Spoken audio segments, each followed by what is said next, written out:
자, 오늘은 성경의 지리, 이스라엘의 남북으로 갈라진 이후부터 시작해서 나라가 망해서 포로로 갔다가 귀환할 때까지를 한번 쭉 살펴보겠습니다. 솔로몬이 죽은 다음에 나라가 둘로 나누어졌죠. 솔로몬 때까지는 나라가 전체 통일왕국이었습니다. 이스라엘 나라는 우리하고 똑같아요. 남쪽 북쪽 이게 나라가 이렇게 지금 남북으로 나누어져 있듯이 남쪽 북쪽으로 길쭉한 땅인데 경기도 땅만 합니다. 경기도 땅 전체가. 뭐 우리나라하고 우리나라보다 아주 작죠. 맨 첫 번째 왕이 다스리던 시대에 이제 사사시대가 마치고 나서 이제 왕이 다스리던 이제 왕정시대가 됐는데 맨 처음 왕은 누구였던가요?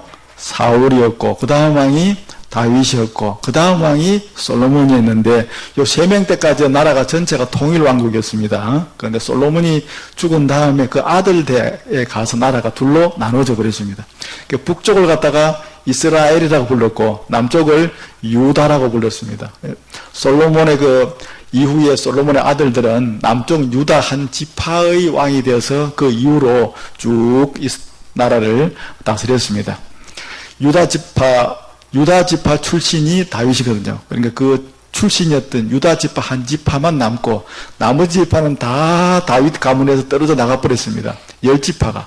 전부 다 북쪽에 다 붙어가지고 10지파가 12지파 가운데 10지파니까 이스라엘이라는 이 호칭은 북쪽 나라가 다 가지고 가버렸습니다. 그리고 나서 이제 남쪽 유다의 한 지파만의 왕으로 솔로몬 이후부터는 다스리게 되었다는 것이죠. 그러면 솔로몬이 그렇게 성전도 짓고 아주 좋은 일 많이 하고 하나님께 훌륭한 하나님의 왕이었는데 왜 솔로몬이 죽은 다음에 나라가 더 번창해야 되지 둘로 나눠졌느냐. 솔로몬이 평소에 아내들을 갖다가 많이 두었다고 했죠. 아내가 몇 명이었냐면 1000명이었습니다. 1000명. 정식 결혼해서 정식 결혼을 해가지고 사는 아내가 300명. 그냥 와가지고 이렇게 왕후에 이렇게 우리 옛날식으로 말하면 첩지만 줘가지고 그렇게 사는 후궁이 700명, 1000명이었는데 그들 가운데 상당수는 이방 나라에서 온 공주들이었습니다. 공주들이 시집 오면서 혼수품으로 뭘 가져왔냐 하면 그 나라에서 섬기던 이방 신을 가지고 와가지고는 온 궁궐 안과 예루살렘과 건너편에 있는 감람산까지 전체를 갖다가 수많은 이방 공주들이 자기 이방 신을 섬기는 그런 행태가 되고 말았습니다. 솔로몬이 점점 나이가 들어갈수록 자기는 힘이 빠지고 할아버지가 자꾸 돼가니까 기력이 자꾸 떨어지니까 젊은 왕비들이 하는 걸 만류하지를 못했습니다. 처음에는 그냥 하지 마라 하다가 계속 하니까 솔로몬도 그냥 하다 안 돼가지고 놔둬버렸는데 하나님이 그걸 아주 하나님께서 대노하셨습니다. 대노. 네가 어떻게 나한테 그럴 수가 있느냐. 내 집을 이 성전을 갖다가 그렇게 지어 바친 네가 어찌 나한테 이렇게 우상숭배하는 네 아내들이 이렇게 우상숭배를 하는데 왜 책망하고 못하게 하지 않고 네가 왕인데 놔두느냐. 이래가지고는 하나님이 대노하셔서 내 아버지 다윗과 그 다음에 네가 나한테 성전 지어준 그 두 가지를 내가 봐서 네 살아있는 동안에는 나를 놔두겠다. 그냥 내가. 그러나 네가 죽고 나면 네 아들 대에 가면은 나라를 내가 다 뺏어가지고 너한테 줘버리겠다. 남한테. 주고 네 나라는 그냥 딱 한 지파, 유다 지파, 네가 유다 지파 출신이니까 이 하나만 너는 다스리게 될 것이다. 이런 하나님의 벌을 받아서 그래서 나라가 둘로 나눠줍니다. 죽은 다음에. 북쪽 지파는 10지파 가운데 에브라임 지파가 가장 대장 지파가 됐습니다. 남쪽은 당연히 한 지파밖에 없으니까 유다 지파고, 그래 북쪽은 에브라임 지파가 주축이 돼가지고 10지파가 똘똘 뭉쳐가지고 이제 이스라엘 나라를 만들었는데, 이래서 이제 우리가 보통 부를 때 북이스라엘, 남유다 이렇게 부릅니다. 그래서 북이스라엘은 왕이 19명입니다. 여로보암 왕부터 시작해서 호시아 왕까지. 남쪽은 르호보암 왕부터 시작해서 시드기야 왕입니다. 시드기야 왕까지 해가지고 모두 20명입니다. 한 명이 더 많았죠. 남쪽 유다에는 여왕도 있었습니다. 여왕도.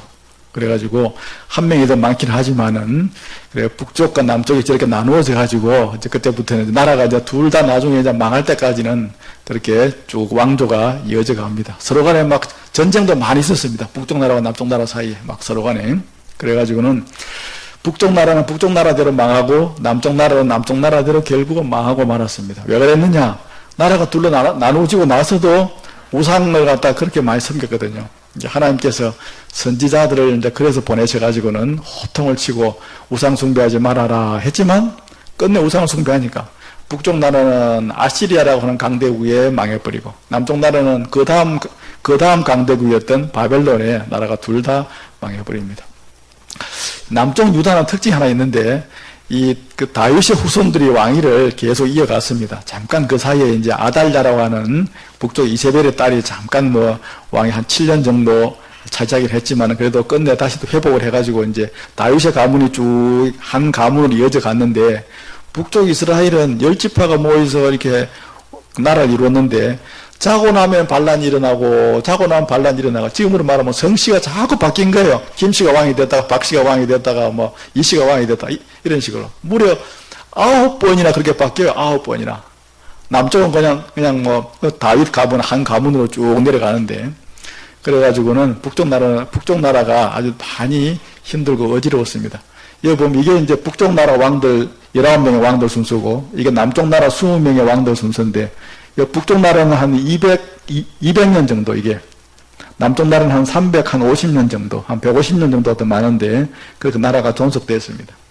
그러다가 결국은 이제 북쪽 나라는 아시리아에 남쪽 나라는 유다에 그렇게 패망을 하는데 이 북쪽 나라 19명 가운데 그래도 이제 그 성경에 가장 많이 언급되어지는 왕 중에 한 명이 아합입니다. 아합 이때 이제 우리가 많이 들어본 엘리야 선지자 불수레 타고 하늘로 승천한 그 이야기가 등장한 그 왕인데 그 왕이 있던 왕인데 아합 왕은 그러면 좋은 왕이었느냐? 좋은 왕이 아닙니다. 우상 숭배를 극심하게 하던 악한 왕 중에 대표자입니다. 이 아합이 그 장가를 잘못 갔어요. 누가 장가를 잘못 갔냐면 아합은 북쪽 왕이었는데 이 시돈 지방에 그 살던 그 이방 나라 시돈 지방에 그 왕의 공주였는데 이세벨이라고 하는 이 공주하고 결혼을 해가지고는 그 이세벨이 여기서 요리 시집 오면서 뭘 가져왔느냐? 바알신을 가져왔어요. 바알신이라고 하는 그 자기들이 섬기던 그 우상신을 가져왔는데 그래가지고 자기 남편을 꼬드겨 가지고는 온 북쪽 나라에 그냥 안 그래도 이제 그 사이사이 약간씩은 바알신을 숭배하는 게 있었는데 이때 본격적으로 아합 왕 때 이스라엘 북쪽 나라 전체에 이 바알신이 쫙 퍼져버렸습니다. 그것이 나중에 남쪽까지 수출이 돼가지고는 온 천지에 그냥 바알신을 숭배하는 것이 퍼졌는데 그 일을 하던 그 결정적인 요인을 제공했던 사람이 누구냐 하면 아합의 아내 이세벨이었습니다.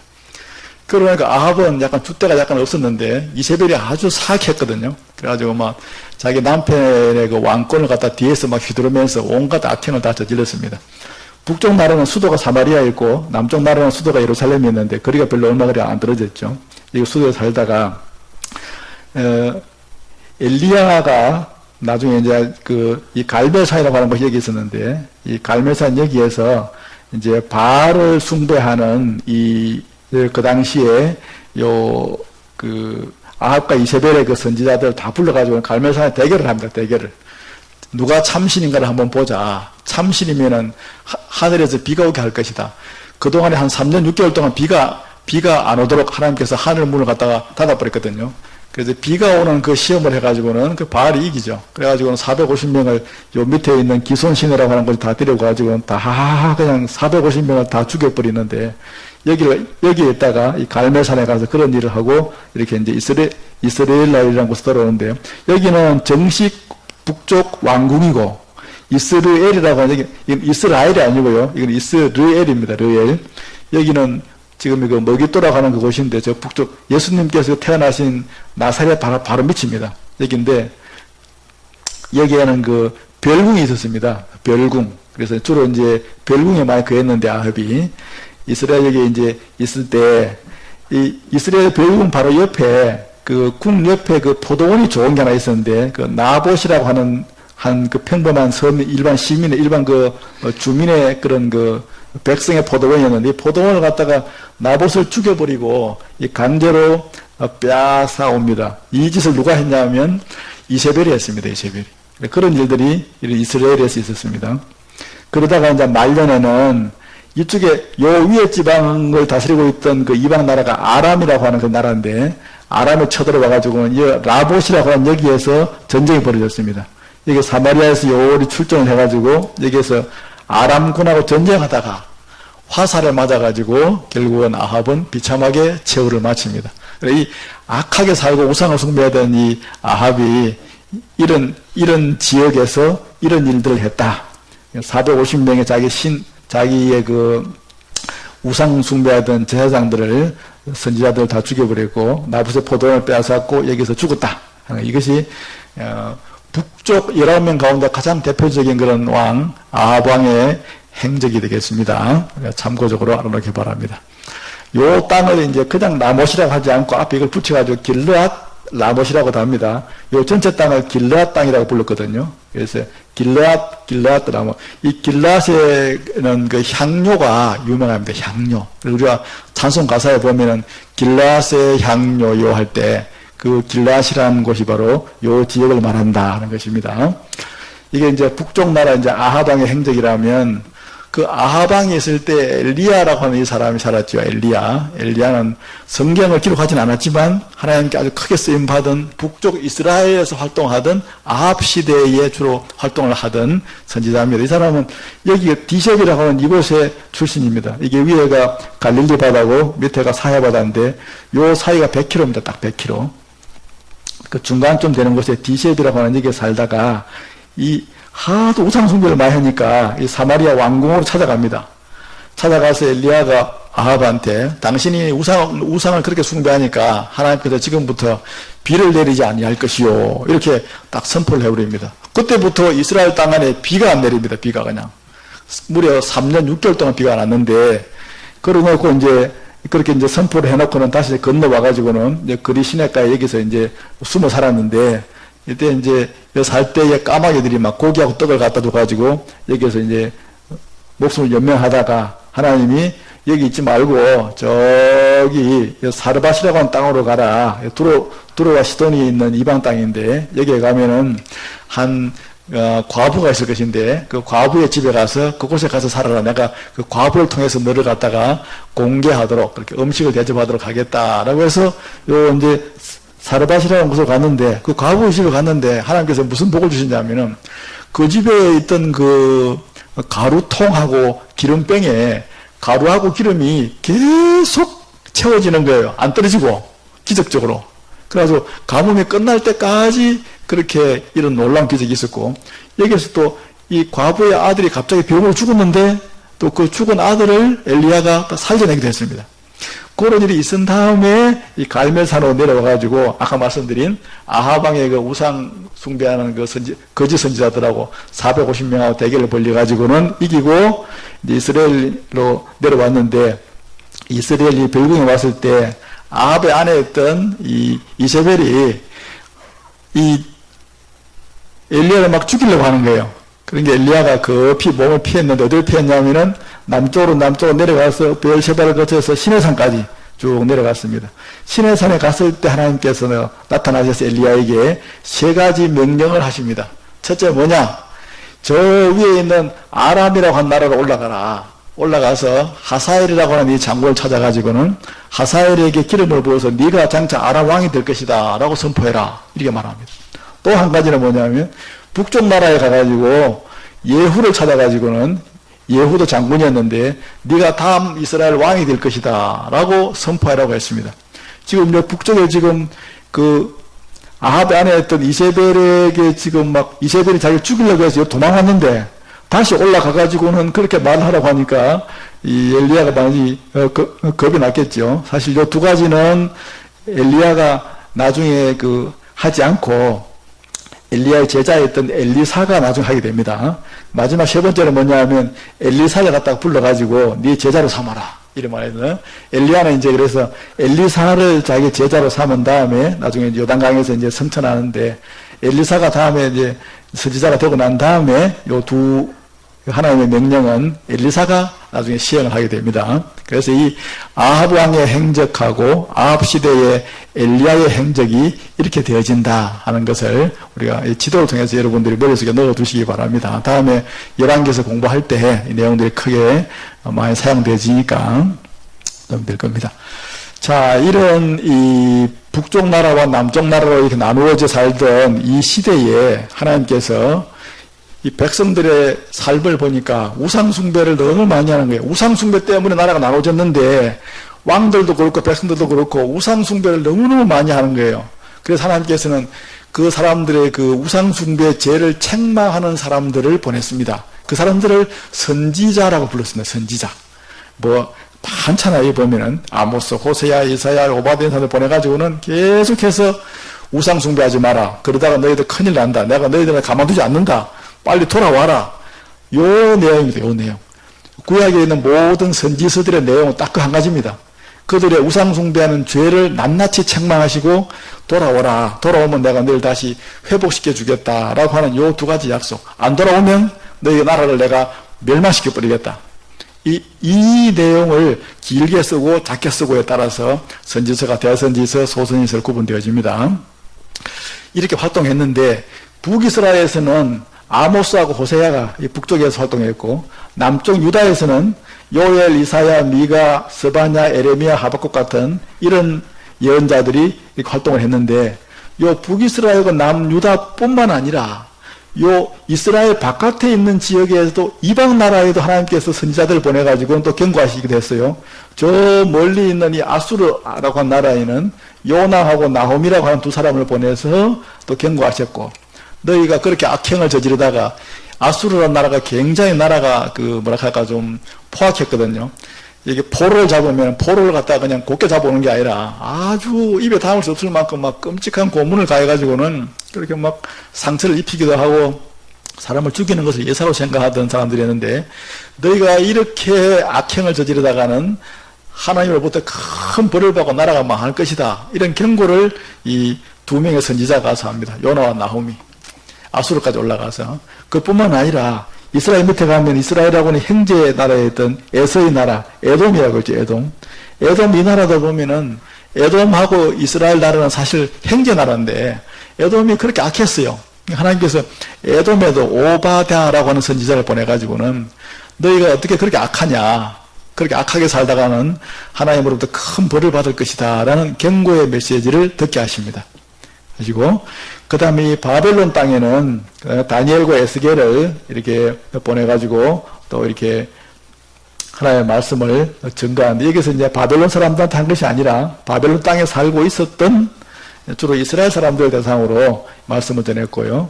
그 다음에 이제 페르시아에는 학개, 스가랴, 말라기가 이제 같이 여기 살았던 것은 아니고 페르시아 시대에 돌아왔던 백성들한테 학개, 스가랴, 말라기가 이게 이제 하나님의 말씀들을 증거하고 전했습니다.